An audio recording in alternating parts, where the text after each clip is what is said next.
Hello everyone, welcome back to Checkpoint. If you're not familiar, every Thursday I like to take a look back, see if anything cool was announced, if there was any interesting automotive news, if there was anything going on with you in the community. And there was a lot happening last week while I was out of town to the Detroit Auto Show. You have a lot for us to talk about, so I'm just gonna go ahead and get started.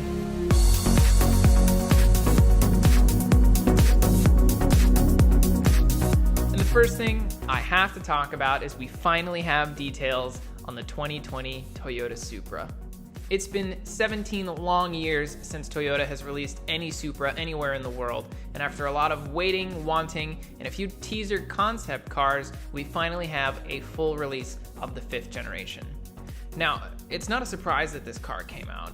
We've known for some time that BMW and Toyota were collaborating on a sports car platform that people kind of assumed would eventually become the new Toyota Supra.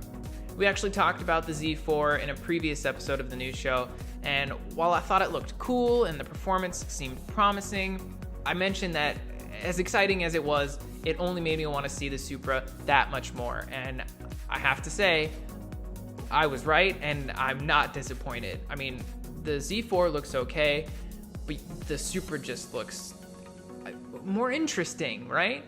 The first thing that jumps out to me about the new Supra are the headlights, which are an obvious nod to the super popular Mark IV Supra. The car retains those GT car proportions with the long hood, the short tail, and the compact cabin. The silhouette from the side almost looks viperish, no? I don't love the bottom half of the front bumper. I think it kind of looks like a fish with its mouth open. But the way that the rear comes to the pinched built-in ducktail spoiler, I'm a big fan. Let's talk specs. The new Supra is gonna make 335 horsepower and 365 foot-pounds of torque out of the 3-liter twin-scrolling turbocharged inline-6. And eagle-eye viewers are gonna notice that that horsepower figure is just about 50 less than the Z4. Interesting.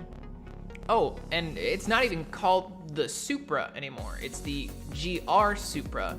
Now, GR stands for Gazoo Racing. Yeah, that's actually what it stands for. Holy shit. GR stands for Gazoo Racing, which has origins in Toyota's World Rallycross Championship racing team. And it's supposed to be a new moniker for special or high-performance models, kind of like M for BMW. Like the Z4, the Supra is only going to come with one transmission, the 8-speed automatic ZF, which is a bit disappointing. I figured if there were any model that I would really like to see retain a manual transmission, it would probably be the Supra. Now, there may be some of you who saw the release of the new Supra, or even beforehand already knew you were going to be disappointed because nothing was going to be able to top that 2JZ experience, and I'll credit you. This new engine is probably not going to be anywhere as strong as the old one, not as modifiable. You're probably not going to be seeing 1,500, 2,000 horsepower Mark V Supras on the stock engine. But to be frank, in a world where it's getting more and more difficult to sell these kinds of cars, I'm glad it got made in the first place. Other news from the Detroit Auto Show that has some Hellcat owners quaking in their boots. Ford announced their Mustang Shelby GT500. Now, Ford's been teasing their 700 plus horsepower Mustang for a little while now, but we finally got a first thorough but not complete look at the car at the show. And they didn't just reveal the GT500, they lowered it from the frickin' ceiling, which is awesome. So what are the numbers?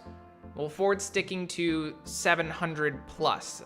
The final numbers have yet to be determined by the engineers, but we can definitely expect it to clear that figure. The motor responsible for making those 700 plus horses is a supercharged version of the Voodoo motor found in the Shelby GT350, though unfortunately it's not going to be the flat plane crank style engine, which is what made the 350 so interesting to me.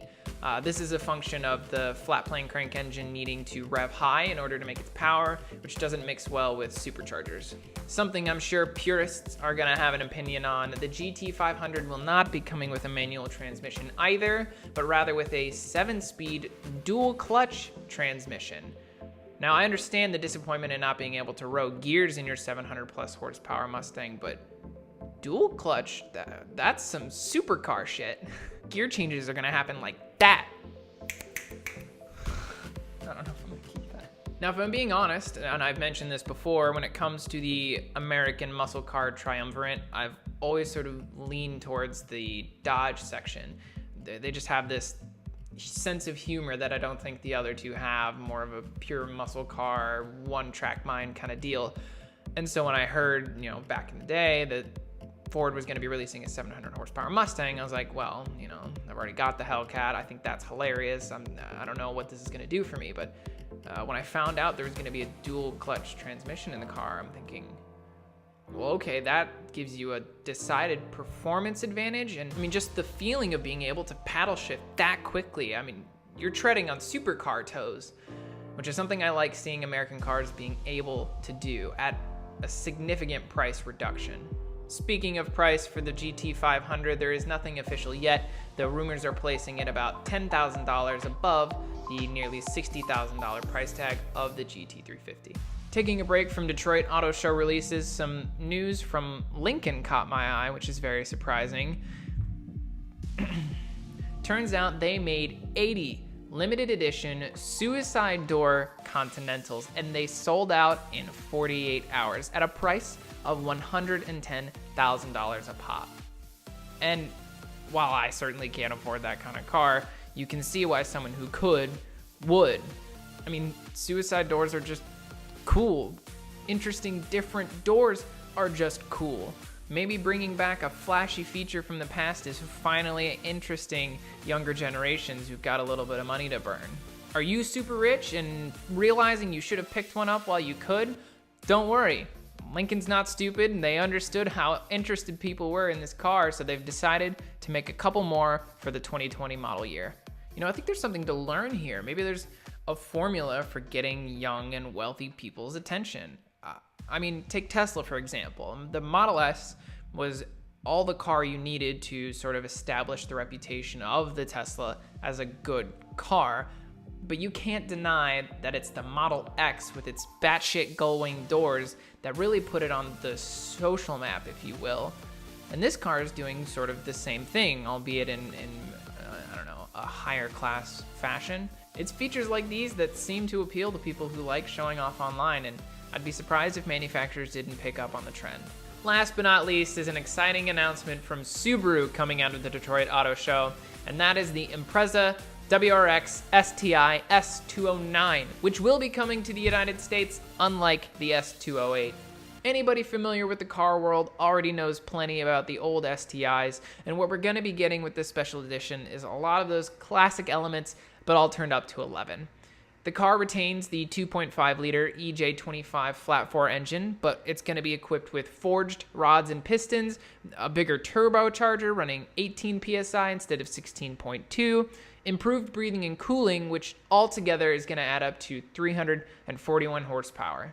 Handling for the car has also received some TLC. We're rocking new Bilstein shocks, a thicker rear sway bar, and plenty of other stiffening measures to make sure that the car sticks to the pavement like glue. Toss in new beefy cross-drilled Brembo brakes, bespoke gold BBS wheels, and a big old wing on the back, and you've got yourself a car that I can't help but be excited about. The STI has needed something to shake it up for quite some time. I don't know that the Type RA was quite what we needed, but this new, powerful version really has caught my eye. Entry to this ride, however, will not be cheap. The Type RA started at $50,000, and this S209 is more powerful than that, so Subi Bros, you better get your checkbooks ready. Alright everybody, thank you so much for watching. If you liked the video, be sure to hit the like button to let me know. If you're new here, subscribe. We've got weekly news videos and lots of very cool car reviews coming up soon. The weather here in Chicago is just trash. It's slushy and snowy and salty, so a lot of people are waiting until the weather gets a little bit better to bring their cars out. But I do have things lined up for this very weekend, so stay tuned. Did I miss anything you wanted me to cover? Be sure to let me know in the comments. What was exciting about what I talked about? What is something you wish I would have covered? Let me know in the comments. Thank you for watching, and I'll see you on the next one.